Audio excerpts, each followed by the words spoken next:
Here we are, another week. Yeah. How's it going? Going well, and another one without the lovely Miss Elizabeth. Yes, so. sadly she's not here. Yeah, she had family trip. Big family trip had been planned, and then the virus struck, and now it's kind of. But we hope the best for her. Hope she's having a good time. They're still enjoying their hotel resort. Yeah, exactly. Hey, she said she's going swimming today. It's occasion. She's been swimming. She started her Insta for those that want to follow it. At Eater of Darkness is Elizabeth's Instagram, so definitely give that a follow. She'll be, being cute, but also being spooky. So, what else do we ask for? So. Yeah, it's normal. So we're on issue number 22.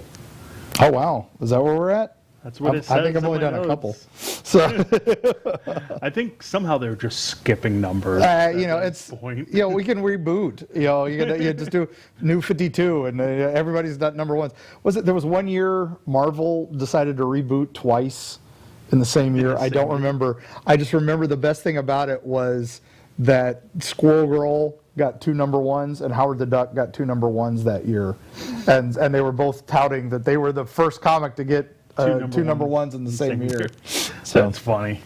So if you want to email us, you can email us at home and info@comicbook101tv.com.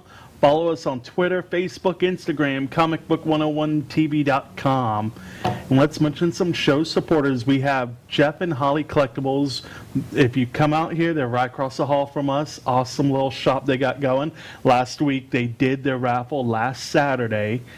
And I put money into the raffle. And guess what I won? You won disappointment. Yes, I didn't win anything, but I didn't mind because the money went to a good cause. So I'm happy for everybody that did win. It's like I entered the Omaze things all the time. But I know it's going to a good cause. But hey, chance at something awesome. The thing I wanted. They had a San Diego Comic-Con exclusive Batman pop. Oh, very nice. That's what I want. They have another one for sale. I'm like, I want maybe. But yeah, definitely check them out. I know apparently they may be doing another raffle. There you go. Because when I talked to him, he's like, well, you can try the next one. Okay. Like, so little hints and tips there. Definitely will. And definitely check out Yancey Street Comics here in Newport Richie. That's where I go for all my new comics of the week. They're right up the road. They have some great sales always going on and some wonderful comics. And then... Erie, Florida, erieflorida.com. We were on... Sasquatch Chronicles last week, a very popular podcast. And once we did that, oh my gosh, my inbox exploded. I got so many more stories to research. Can you do a Sasquatch impersonation? No, I'm not good at it. I'll tell you, when I've judged a bunch of contests, I've been called as an expert on it. I remember seeing the one. The Sci-Fi Barto. Yeah. It amazes me how many women win this contest. It's always a little girl or a teenage girl who comes up, and they really get into it. It's always the big guys come out or something, and they think they're going to nail it, and then some girl comes in with a screech, and it's just like, bam, that's it. I should have entered it last year because I would have just got up on stage, ripped my shirt off, and just made a weird noise. That's all you really got to do. I'm hairy enough. I look like a Wookiee Sasquatch. That works. But and again, at Bartow, young girl won the contest, and then a little girl came up and did a howl, and we gave her a special mention because she did the best Dogman impression, which was we did not expect that, so that was pretty fun. So where can they find that podcast at? That was at Sasquatch Chronicles. If you look for them on your local podcaster of choice, that one is the one that just went out with us on it, and we got huge feedback from that. Publisher called and said, hey, what were you on? Because you just sold a lot more books. We usually only get that with like Into the Fray or Coast to Coast AM appearances. But if you go to erieflorida.com, you can find links to most of our appearances. We haven't linked that one yet because it hasn't popped up where we can link it yet, but it'll be coming soon. So. Awesome.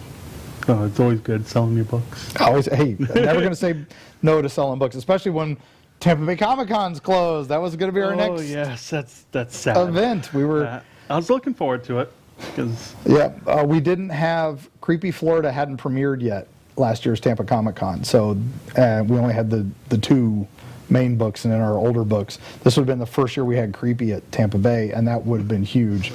So apparently we found a picture of me as Sasquatch, I've been told. What? Oh, yeah.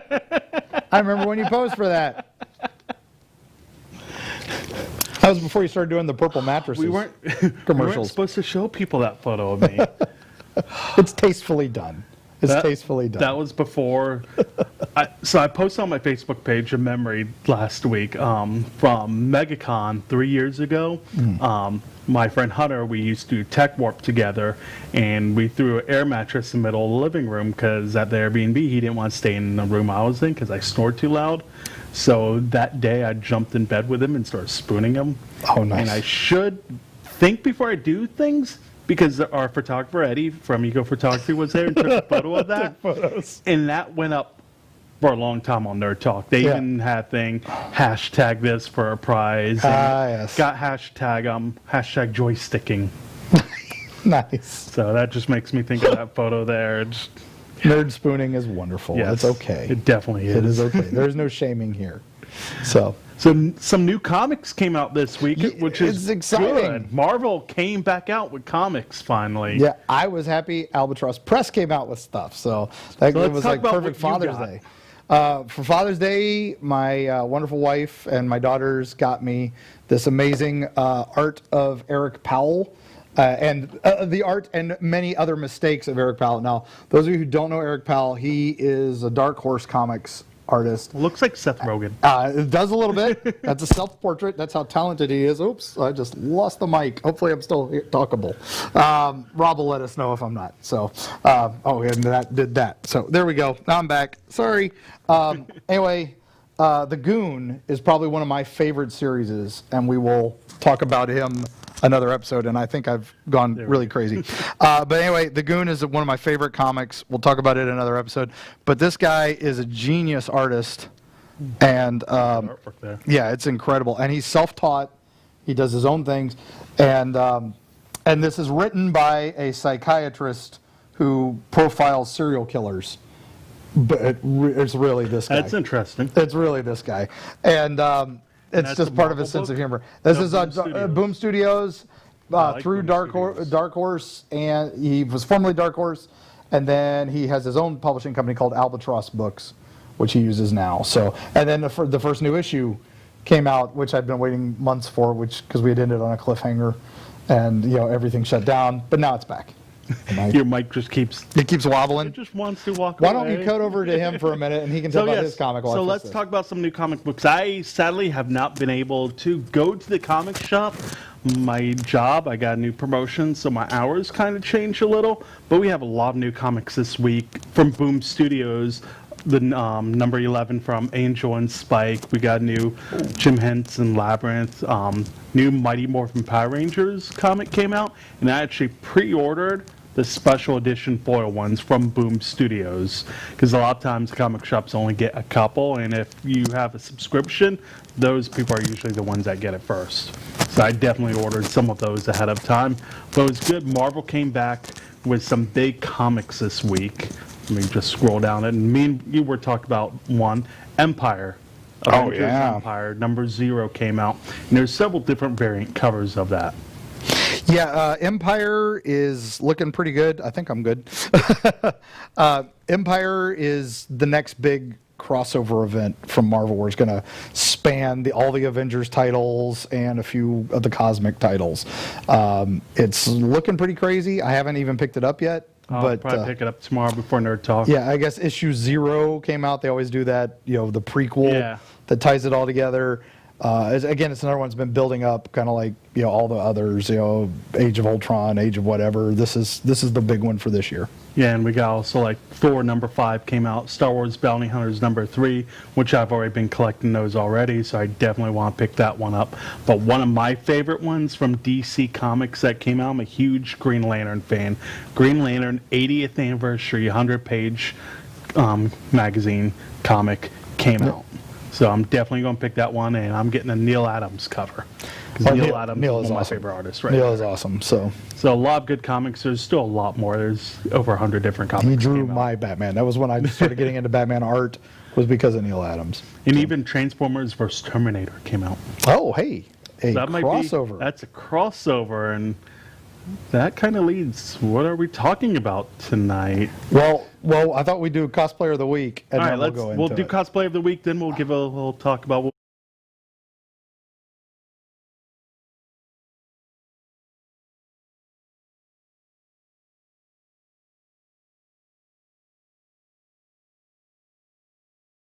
Crusader. His name's Alex, Nice. or New York City Cape Crusader. He's been cosplaying for about 7 years. He started cosplaying at his second ever convention after the first year seeing so many amazing costumes. He was naturally introverted as a person. It's a good J. Jonah with him. Conventions was a fun way to get that out. But he always loved dressing up and seeing other people his age that did it was fun for him. Batman is his primary costume and his favorite. When he was building it, he wanted to do motivation for personal fitness, so he chose more of the comic traditional spandex in order to motivate him to work out more. So that's a good reason right there. He loves to cosplay because it allows him to do a lot more social things than he normally is, and it builds confidence in a character for him, putting each suit together to embody some of the characters. He also loves how much it motivates him to stay healthy. He works out harder, eats healthier, so his costumes fit well. Nice. The most important thing to him for it nice. is the kids' reactions. It makes it all worth it right there. So whenever someone asks me why I put the rubber mask on in June or run around in spandex that could make anyone self-conscious, he always thinks about the kids seeing their favorite superhero standing in front of them. He's done charity events in the heat of July and cold in January just to make the kids smile. His next feature cosplays, he's planning on classic blue and gray Batman, Wolverine, and an updated Captain America. Nice. So yeah, some awesome costumes. Some impressive stuff there. Even Good Batman job. on a horse. Hey, that's happened a few times. That was awesome costume. Thank That is you pretty again. And if somebody wants to be Cosplayer of the Week, where are they supposed to Again, reach you out? can email us at home@comicbook101tv.com, info@comicbook101tv.com, message our show anywhere on Facebook, even in the group chat, Cosplay for All on Facebook. If you go there, join the group. We talk about everything cosplay. You can meet so many wonderful cosplayers on there. That group and I even have a exploded. thread on there. If you want to be on the show, you can pop in on there too. Awesome. So Crossover. So that's what we were talking about. What was that one that's coming out this week? It's Terminator versus Transformers. Terminator versus Transformers. That's pretty epic. I like that. I remember when Terminator fought Batman. They made a video game about that. But that's what we were going to talk about today. Let's talk about crossovers. So define a crossover. All right, so there's two types. Like Empire, that is coming out from Marvel, or Infinity Gauntlet, Secret Wars, I guess was like the first one from Marvel. DC's done quite a bit with Cataclysm, Batman, No Man's Land. Most of them, jeez, is it doing it again? All right, this is it. You got to fix it. All right, but anyway, most of it's done. I'm just going to talk like this. There we go. All right, we'll do this. This is live. This is what live does. But most of the comics those are crossovers within a universe. So you got DC, JLA, things like that, doing big events. But what we want to talk about is the stuff that goes beyond that. Things like crossovers of people you'd never expect. Crossovers with like DC and Marvel. Yes, many people don't realize that happened. It happened a lot, but not often. So before we go into everything we have on the list, there's been a lot of different crossovers through the ages. What was the first one that you remember? First one I recall was Batman Predator, I think, was probably the first one. I think that came right after Aliens versus Predator. I remember Alien Predator. There's been unique ones too, like Archie and, Betty Boop and Felix the Cat. Oh man, that goes way back. Yeah, so I do recall sometimes on the Hanna-Barbera Scooby-Doo cartoons, you would occasionally have Scooby-Doo meet Jabberjaw, which was like seeing the same cartoon together, only instead of a car, you had a fish. And is it still? Oh, thank you. That'll work. Our wonderful ghost tech support. So this will work really well. So anyway, they did some crossovers in the cartoons, but that also translated into the comics. So that was, you had that a little bit. Here we go, and duct tape. done. So, It was fine before the show. It just I don't know. Yeah, just I moved, and then that was it. That's what I get for opening up that big Eric Powell book that weighs a ton. Another big crossover that came out last year when I went to New York Comic Con, they had big banners on it, was Doomsday Clock. Oh yeah, that was was a Watchmen, and that was merging the Watchmen into the DC universe. So that's two universes that now have officially merged. So that's that was huge. Yeah, that's big. Considering the original point of Watchmen was they bought. DC had bought the Charlton characters back that they'd had long rights issues with, like The Question and other things like that. Who was the big one at the time? Captain Atom. Yeah. And they bought them, and they were so happy they got them back. And then they gave Alan Moore, said, just do something with them. And then he started doing these crazy things. And then they were like, oh, wait, we may actually use these guys, so don't kill them all off. And so then he had to change his whole comic into the characters that became the Watchmen universe. What is the weirdest crossover or something you thought would never cross over before? Archie versus Punisher. Okay. That was probably the weirdest. That I think might beat this one. This one's just weird. Superman and Bugs Bunny. Yeah, they did Warner but see, again, Warner Brothers owns both those companies, so it's kind of, they own the Looney Tunes, they own those, so that was kind of expected. It was some crazy. I like Martian Manhunter meets the Marvin the Martian. Yeah. Those were fun. Those were just the last couple of years they've started doing those, and those have been pretty fun. Was Elmer Fudd Batman was actually pretty dark, and that was kind of fun. I want to see that one. That was actually pretty cool. Elmer Fudd shoot Joker. Yeah, it was. Well, it was pretty much Elmer Fudd hunting Batman, so it was pretty good. So. That's even better. And it was dark and gritty. It was crazy. Not what you expected at all. Martian Manhunter versus Marvin the Martian, exactly what you expected. Why do you like the crossover so much? Again, it's why I love Marvel and DC. They were the first cohesive universes. And so it was like, I love the idea that Spider-Man played poker with the Thing. Yeah. And Wonder Man. There was a couple issues where they let him do that. So that was the kind of issue that would always stand out to me, because it was like, but so then when you're playing with your toys as a kid, you don't have this character, you don't have that character. Suddenly you're meshing them together. And so for me, the early crossovers, like G.I. Joe Transformers, that was like, oh, I played this. Yeah. And then Spider-Man shows up in an issue of Transformers. You were like, what? So now it's in the Marvel universe? I remember them doing the crossover in the cartoons. Yeah. Because in G.I. Joe, Cobra Commander showed up in Transformers cartoon. Yeah, for a couple episodes, I think. But he went under a different name. Yeah, they were, the cartoon, they didn't do it as much. But the comics, it was Cobra Commander was teaming up with Megatron, and they were trying to But now steal we're Energon. actually getting more cartoon movies doing crossovers. Yeah. Like Batman Ninja Turtles was a great one that was came out a few years ago. Huge, because rights are more transferable now. I mean, when you've got a character that you know who owns it, and you got another character you know who owns it, they can work together and figure something out, because they're like, hey, let's make this happen. And that was that Batman TMNT actually started as a comic, and then it was the original black and white style Turtles meeting Batman in his dark and gritty. That was so successful, they did a follow-up comic series where it was Batman the Animated Series meeting the Turtles Animated Series. A little more tongue-in-cheek, a little more fun, and I actually like that one better. And then that led into the Animateds, which was more like the more modern animated Turtles versus with the more modern Batman. Yeah. And that's worth it just for Batman saying cowabunga. So, you can't go wrong with that. So let's go ahead and start our first crossover that we have on the list. All right. It's one of your favorites right here, because it's DC versus Marvel. The one you 1996. Never expected. DC versus Marvel was insane. It was basically 1996. It could only have happened in the 90s. It was written by Ron Mars and Peter David, with art by Dan Jurgens and Claudio Castellina. Yeah, I think is Castellini. Yeah. And Peter David, again, we've already praised him many a time. Yeah. Smart Hulk and many other great creations of his.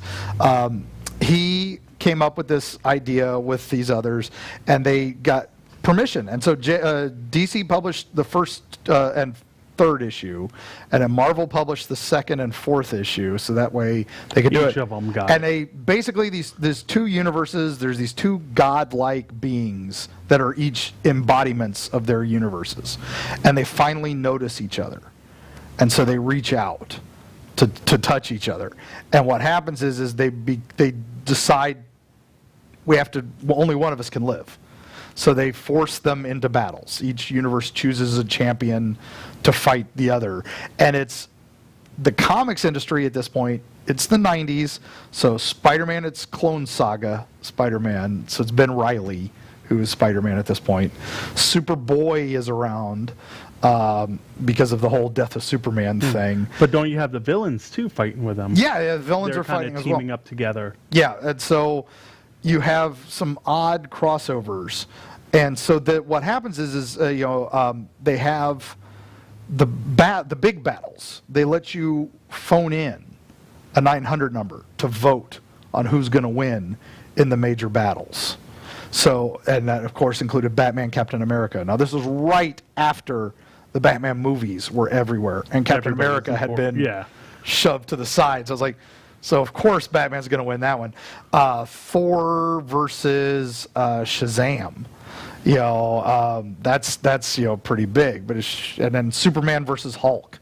Now this is Smart Hulk, so he's not as strong as he normally is. So that's so everybody had their own justification. And did we get Flash versus Quicksilver? Yes. Yes, right and there. and of My course vote would have been Flash, right Flash there. kicks his butt, Yeah. but he's not a voted one. So that was the secret whoever won this, if you're reading the comics, with one of the universes is going to die. And you're like, they're not going to do that. And of course, there were all these little side bets. And of course, one of the missions was Lobo versus Wolverine. That was one of the phone ones. And again, they just missed their chances with some of these. It happens off panel, and Wolverine they fight, they get together, they're in a bar, you hear the fight, and it comes back, and Wolverine's walking out. So you don't even get to see. You don't even get to see the fight. So it was a misfire, this whole thing. But the plus side was, after this madness came an awesome thing. Because at the end, Batman versus Captain America stops to help a pedestrian and that's in trouble. And Batman is like, no. And that's how he takes Cap out. And then he uses at Cap's the last weakness for helping people. Exactly. And I'm like, but Batman would help people too. Come on, But anyway, at the end, he reaches down and grabs Cap and saves him at the last minute. So now it's a tie. That was the big thing, was a tie. And then it creates the greatest. Yeah, I think Batman's helping would be like, okay, let me shoot my bat rope and just pull you aside and keep fighting, as Cap would actually stop, be like, hold on, let me actually pick you up. That's move 100% what happened. 100% what happened. And so at the end, there's this tie, and then this unprecedented thing happens. Marvel and DC don't publish comics for 2 weeks. I think only now is the only time they've done that. But secretly they did. They formed a new company called Amalgam. So this was predetermined. They knew that. They knew it was going to wind up with this because they had all this set up. Amalgam Comics comes out, which is, you guys want your fan service, this is fan service. And you can find these, they're still pretty cheap out there, but they're hard to find collections of these because, again, Marvel and DC both co-own the rights to this stuff. They're not going to print these very often. Yeah. But Amalgam is DC and Marvel merge. And they become the Amalgam Age. So you get Wolverine combines with Batman and becomes Darkclaw. I like Wolverine's outfit in that one. It's pretty awesome. And his sidekick is a cross between a Jubilee and Robin. And and then there's Storm and Wonder Woman combined to a thing called Amazon. Superman and Captain America combined to become Super Soldier. There's Bruce Wayne, Agent of S.H.I.E.L.D. Lobo the Duck. Lobo the Duck, the best character of the whole thing. Right there. I want that as a tattoo. Lobo the Duck would be a perfect tattoo. Fraggin' Wog. There's Bruce Wayne, Agent of S.H.I.E.L.D. And, Hydra is, basically Green Skull, and it's Joker meets. Yeah, well, Darkclaw has Joker meets Sabretooth, so his enemy is the hyena, and they were really great. And then I never got to read this. they did Jonah Hexed, which was Jonah Hex mixed with the New Mutants at the time, so it was like Wild West New Mutants. That was pretty cool. So how long did this one go for? That went for 2 weeks. It was Doctor Strange Fate was one. So Something made sense. It was like the end of 96, early 97. Early 97, yeah. So just a few weeks. And then they came back the next year and did it again as an anniversary because it was such a hit. Okay. So, and then there was another 12 issues. And 24 copies all in general. yeah, I remember, what was the one? It was Man-Thing and Man-Bat became Bat-Thing. Some of them weren't as good as others. Shatterfire. Shatterstarfire. Yeah, Shatterstarfire, which was Shatterstar and Starfire together. Yeah. Again, this was the 90s. They were popular then. Shatterstar was in everything then. So, Starfire is popular still. Yeah. Because of Teen Titans. Shatterstar, I don't know about. some things they just changed the team, like Fantastic Four was mixed up with some DC character merges and stuff like that. So it was pretty cute, and it was well done. And what was funny is like the newsletter, or the letters pages were like, love, make mine amalgam, and and all this stuff. And it's like they'd been going on for years. It was like these were non things. So that was a huge success, right? And so then it goes a few years. We get the fun one you did that you want to talk about next, right? Which one was that? Spawn versus Batman. No, you skipped one there. I did? What was it doing next? Justice League and JLA Avengers. Yes. How did I miss that? Okay. So we got to listen to me talk again because this is crazy awesome. So after the success of Amalgam and all that, we thought that was it. That was the end. George Perez, a local boy here in Florida. Super nice guy. Super nice guy. We love him to death. Gave himself carpal tunnel drawing the third cover of this and had to delay the series for a little bit. Again, it was originally JLA Avengers, and then it was Avengers JLA for the two issues Marvel published. This isn't a versus. This is them working together, but it starts as a versus. There's an entity called, Krona. Krona, he's from the DC universe. The coronavirus? Hey, imagine that. There's that cover that gave him carpal tunnel. That's I can't imagine how that would hurt somebody's hand, right? That's just a little bit of work there. And if you can name all the characters in there, we want you as a guest host on... if you can name all the characters in there, I'll find something as a prize to give away. Some of them are pretty obvious, but there's some obscure. Now, this was early 2000s, so it had been quite a bit. And it starts with Krona. He is an exiled from Oa, right? And he wants to know how the universe was made. He's tired of, he keeps going back in time, gets to the beginning of time, but he can't go far enough back. He wants to see the universe's creation. So he gets somehow transported to the Marvel universe. And there he meets the Grand Master. And what he keeps doing is he keeps destroying universes to, if he can, to figure it out. And so this one he gets to this universe and Grand Master meets him. For Grand Master from Thor Ragnarok, who's a lot more celestial powered in the real comics verse. And he's like, I'll make a wager with you. Save my universe. You bring the champions from your world, and I'll bring the champions from my world, and we'll do a contest of champions, because that's what I do. So the Avengers represent Krona, and Justice League is representing Grandmaster. Because Krona says, fine, but we're going to flip. You pick your team, I'll pick mine, and then we're going to flip. So Grandmaster's like, damn it. I'm screwed, because these guys always win. Yeah. And but he doesn't know the Justice League. So they arrive, and it's amazing because the early episodes, the early issues, are them exploring each other's worlds. There's a great bit with Batman. The Justice League arrives, the Martian Manhunter, turns them all invisible. It's like, let's scout out, and Flash is running around. He doesn't have the Speed Force. So he's not as fast as he should be. So he winds up getting almost beaten to death as a mutant. And he's like, oh, man, this universe is terrible. Yeah, and then so he comes back and reports on that. Batman goes into a dark alley with the Avengers, and he sees the Punisher just gunning down a bunch of criminals.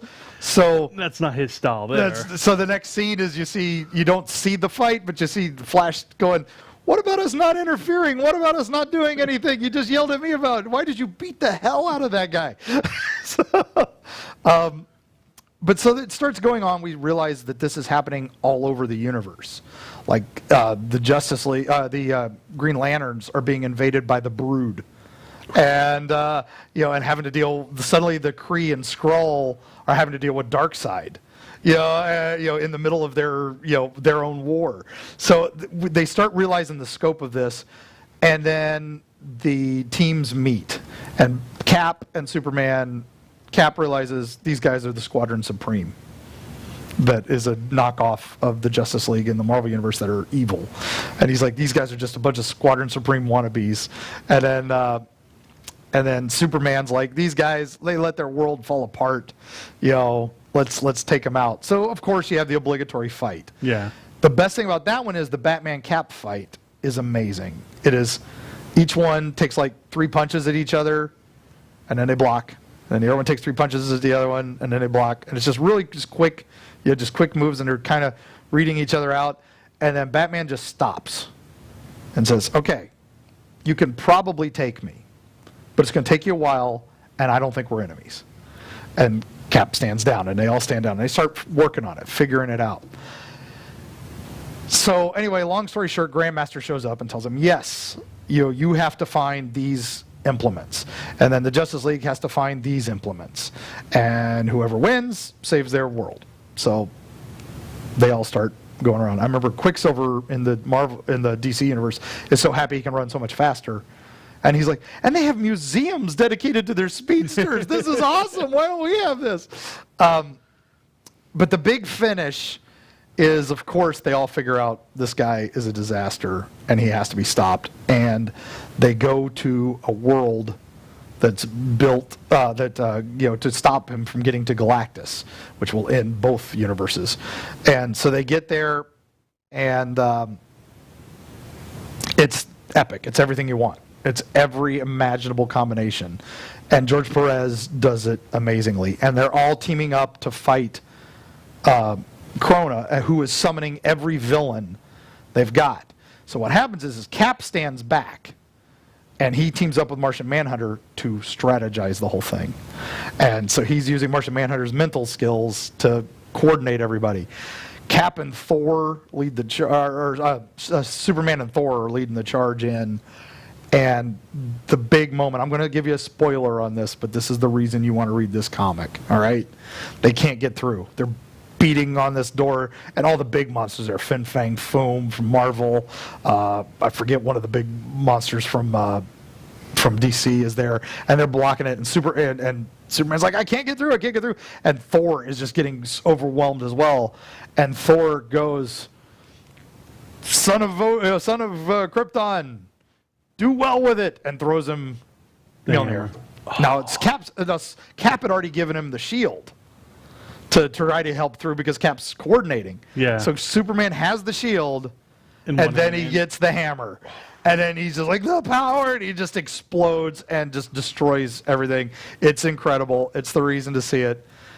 And then, of course, at the end, they decide, we're going to try to talk to each other again. We may forget this. It may never have happened, but it's technically, this whole series is canon. The beautiful thing is at the end, Superman goes to pick back up Mjolnir to hand it back to Thor, and he can't. And Thor goes, don't worry, not many can, but you were worthy for a time. That's awesome. That's a great ending, right? Thank you, George Perez and the writers, for just giving us all we want. And if you can find that one, totally worth your time.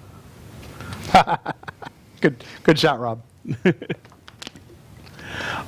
Next one is, I've talked about it before, so I won't spend too long on it because I know a few weeks ago we mentioned it. Spawn vs. Batman. I'm a huge Spawn fan. I love Todd McFarlane. Always been a huge fan of him, and this was done with, this was the first one they did. They did two. Yeah. But this one's my favorite because it's Frank Miller and Todd McFarlane. That's gold right there. The next one's also good because Chuck Dixon did that one. Can't go which is wrong with a that. friend We of love ours. Chuck. He's another local boy, so. But this one is important. Batman comes to New York City in search for arsenal high-tech weapons, and he runs into this robot, and after he beats the robot, he finds a decapitated head in it. So he starts here talking to these homeless people. Then he hears a story about a homeless guy with superpowers, some interesting things, and he's like, okay. So next we see Spawn in an alley fighting another robot, and Batman sees him, and he's like, or he's actually not fighting a robot, he's fighting a human.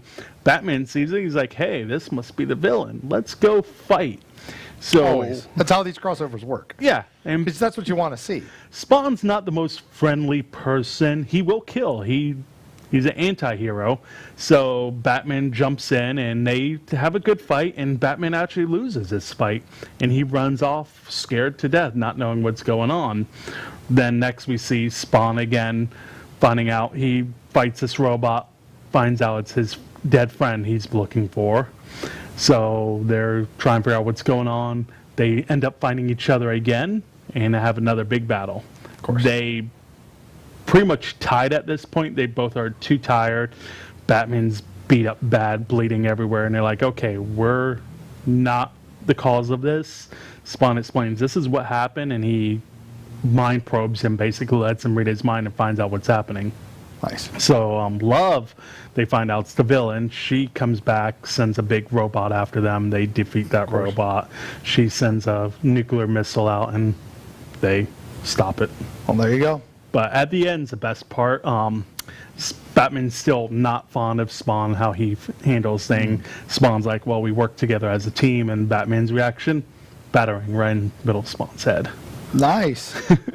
So it was interesting. I liked it. Again, I'm a huge McFarlane fan, so anything he does, I'm a super fan of. Yep.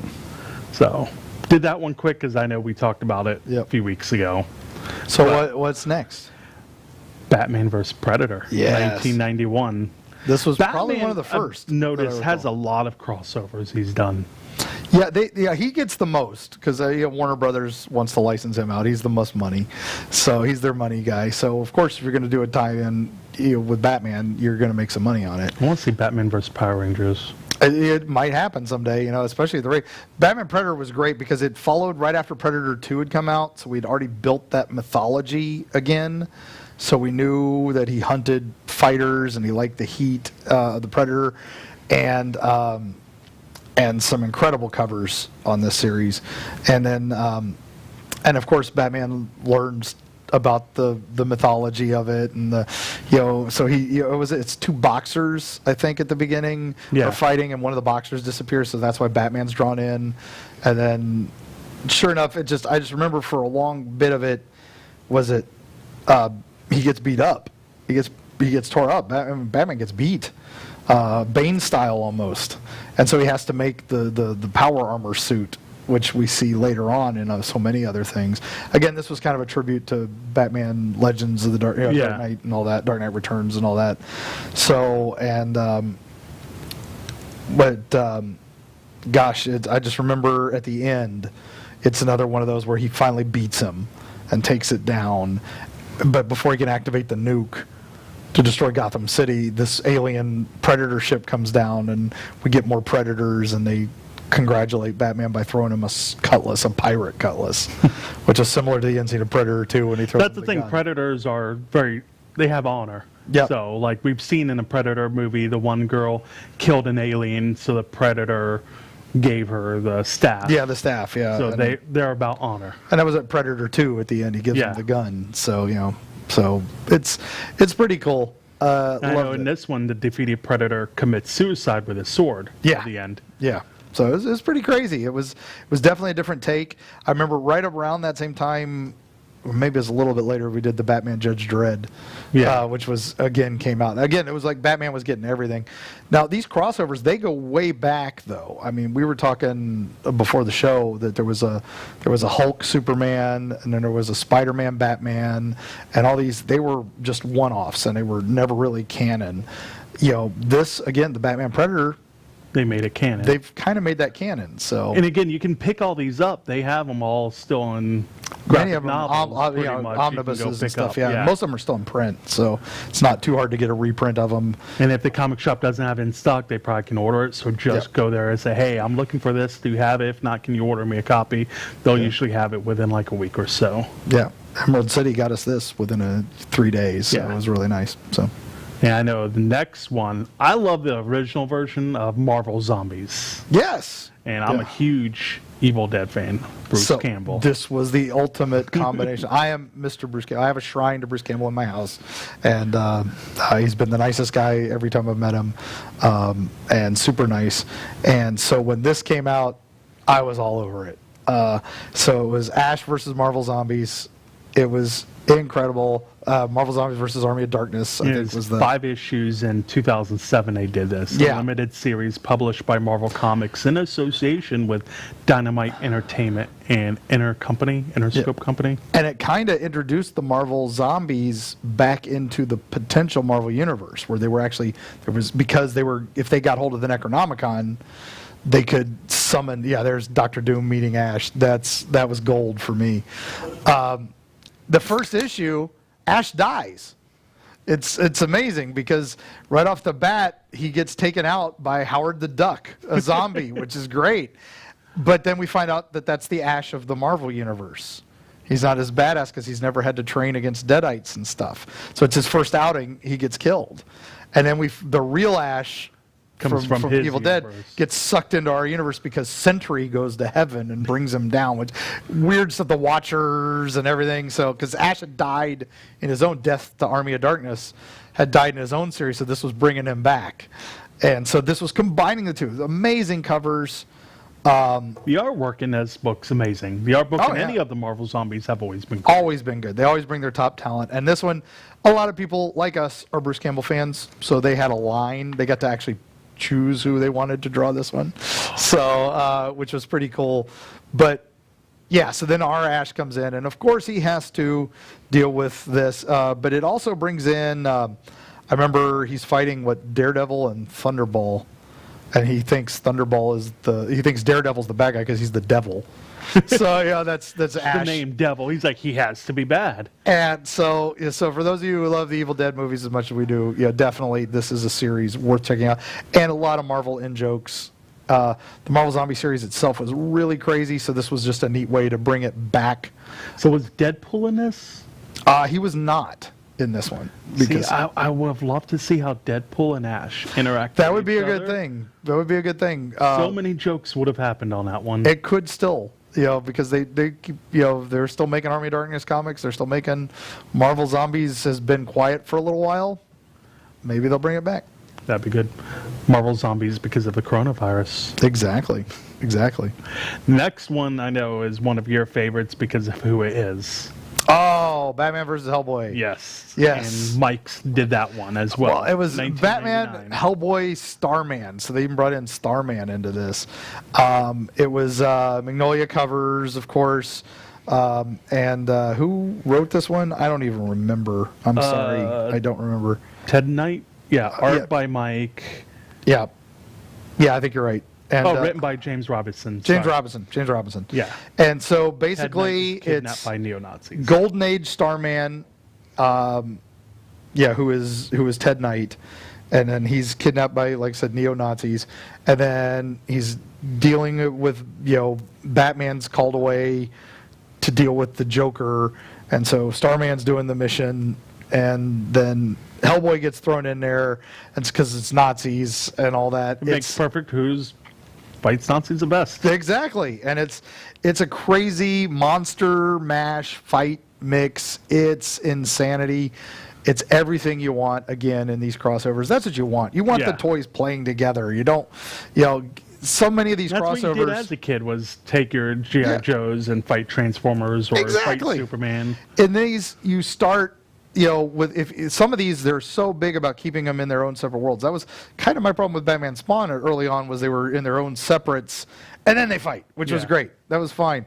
But I want more like this, where this is just right off the bat, everybody's kind of thrown together, mishmash, but each are solving their own way, and each are doing their own thing, which is incredible. So, again, another great series, definitely worth a read, even if you're not a Starman fan, because I know a lot of people don't even know who the heck he is. But worth it for Hellboy and Batman alone. So, another one came out in 1976.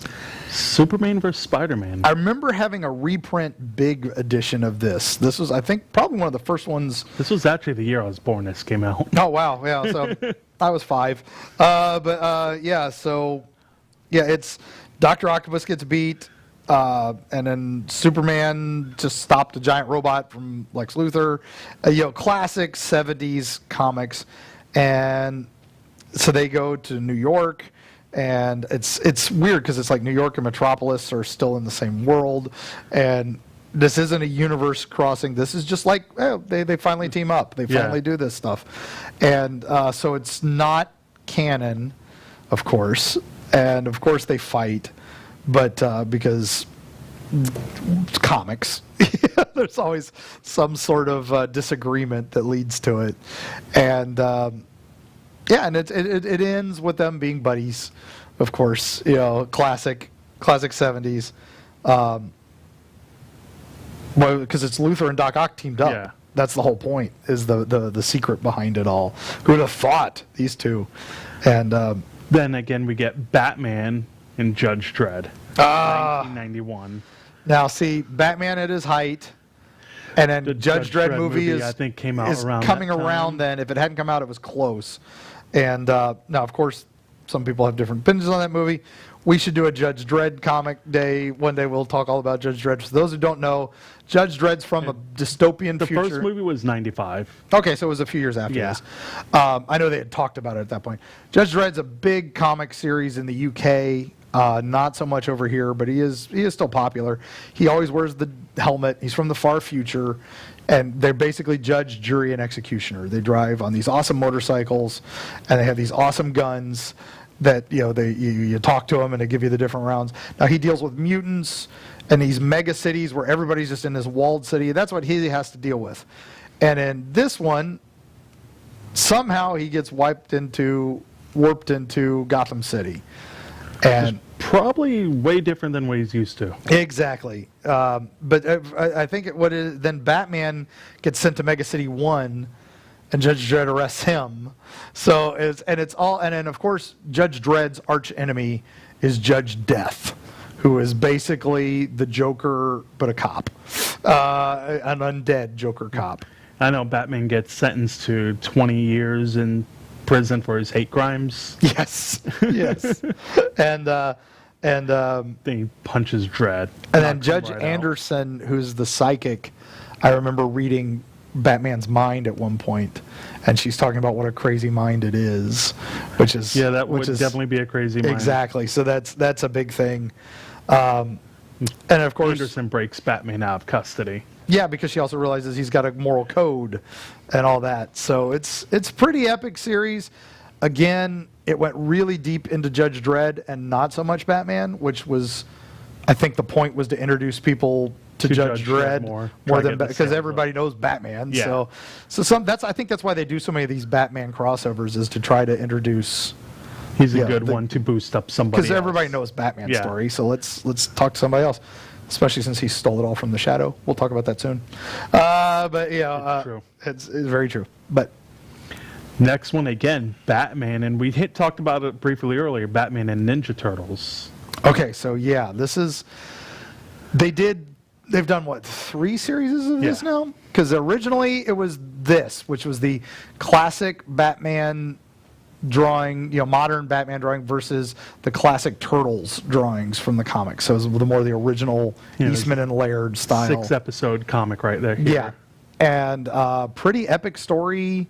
I'm trying to remember, what is it? It's Kang and the Foot Krang and the Foot Krang and the yeah. Foot warp into this universe and are trying to take over, and of course the Turtles are there to try to stop. And again, as always, Batman sees ninjas and he decides to attack them, and it's the Turtles. So while he's learning about the Foot and everything, Killer Croc is involved. It's a weird story, but it's well done. And it's so well done that they do a sequel series with Batman the Animated Series meeting the Turtles animated series, which was very cool. But this series is what started it all. This one was good because you also got Shredder meeting the League of Assassins. Yes. And They didn't throw in let's Joker kinda for no team reason. up and- Yeah. Which makes sense for them. That would be the good crossover for them. Joker Yes. and Shredder, I don't think would have actually. No, it doesn't that work. wouldn't work. It wouldn't end well. And that's why when the animated series one happened, they did, it was a Scarecrow. Yeah. And so that was pretty cool. And it was neat because in that one, it actually explains a plot point in the Batman animated series. At one point, Scarecrow's been played by one guy and he's drawn a certain way. And then in season 3, he's drawn dark and he's played by Jeffrey Combs. And a lot of the Scarecrow fans are like, why? Why did he do this? So they actually wrote that into this comic that he wasn't scary enough for the Turtles. The Turtles weren't scared of him, and Batman's not scared of him anymore. So he has to make himself scarier. So that's why he changes his look. And at the end, the last issue of that is him sketching out the new costume, which was pretty cool. And the last one we have is again my favorite. We talked again. I've mentioned it every time the new issues came Yes. out. I've mentioned it on the show. The last issue The reason finally why we're came doing out this last show is so you week. could do it. Teenage Mutant Ninja Turtles versus Power Rangers. Yeah. So before we go further on this, we said crossovers are usually universe versus universe. This both is done by Boom Studios. Boom Comics does them both. And he owns both those. They own both those. Boom Yeah. has done some amazing crossovers because they did Ghostbusters and Transformers. They own Transformers Yeah. now, so there was a big one with Ghostbusters, Transformers, G.I. Joe, They even own the wrestling comics. Power Rangers, and something else. It was like all in one. They did Future Quest, which had all the Hanna-Barbera characters in it. So, yeah, they're kings of crossovers now. That's their thing. So, but tell us a little bit about this story. This one right off the back, so it starts open with a Power Rangers doing a typical fight. One of them's like, hey, where's Tommy? We haven't seen him for a few weeks. Ooh. And Jason's like, well, we fought without Tommy before. It's no big deal. Let's focus, kick some butt. Let's do what we do. Then Zordon's like, hey, if Tommy's in trouble, he'll morph. He hasn't morphed lately, so till he morphs, we can't find out where he is. Tommy actually left and went to New York looking for his friend. Okay. His friend went missing, so he took off looking for his friend. So next we see Tommy's in New York. He finds his friend. His friend joined the Foot Clan.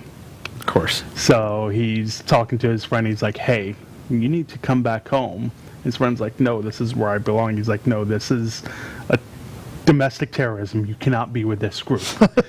Is basically what he says. Pretty much. And his friend kicks him in the head and is like, no, you're staying here. And Shredder takes the morpher and he's like, yeah, this is my morpher now.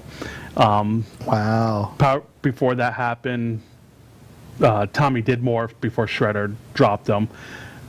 Power Rangers find out where he's at. They go to New York, only to run into the Ninja Turtles.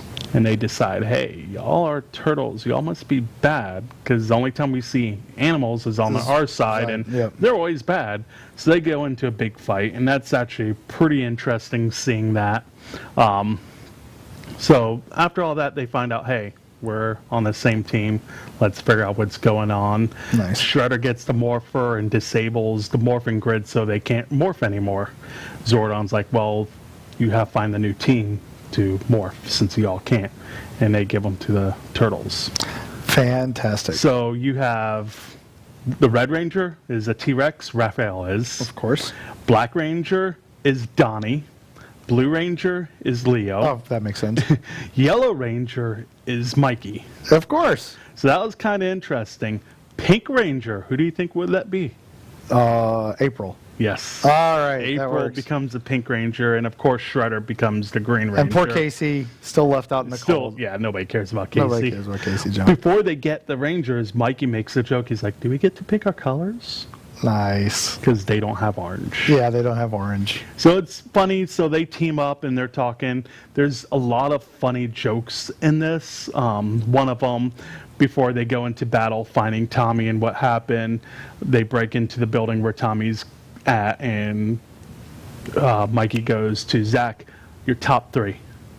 Nice. What are your top three pizza choices? He goes, pepperoni, garlic, and pineapple. Mikey's like, gross. It's jelly beans, onions, and butterscotch for him. Nice. Like, Oh, I forgot a comic. I just realized we got a minute left, so I'm going to do this real quick.